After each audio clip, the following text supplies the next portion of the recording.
Because when you say if there are concerns to be raised, Mr. Chen told the Daily Beast, I believe, that his wife tells him that she was tied to a chair, beaten, and interrogated by Chinese guards after they found out that he had turned up at the U.S. Embassy.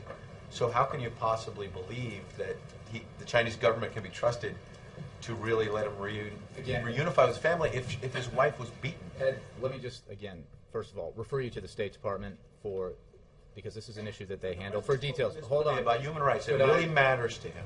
So you can't just keep saying the State Department. The president said... I think I said a great deal more than that, but I can... When U.S. officials, State Department officials, were speaking with him in the embassy, he repeatedly made clear from the beginning that he wanted to remain in China and that he wanted his stay in the U.S. Embassy to be temporary. He indicated that he placed priority on reunification with his family and that he sought relocation to a safe environment elsewhere in China. Acting on his desires, State Department officials had conversations with Chinese officials to try to achieve them. And as part of that, as I said to Jake and others, the U.S. officials, State Department officials made clear to the Chinese that we would, in the implementation of this agreement, continue to monitor Mr. Chen's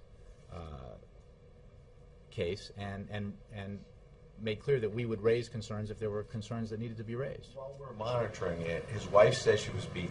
And I'm not going to comment on every... Okay, Mr. Chen also says that his 6-year-old daughter was crying from hunger last night, and they kept calling hospital officials to give them food. Finally, after a few hours, they got some food. And he said he was reaching out to U.S. officials for help, and they weren't getting back to him. So are you doubting his account? There are U.S. officials, State Department officials in Beijing handling this case, speaking to Mr. Chen, speaking to his wife, speaking to Chinese officials.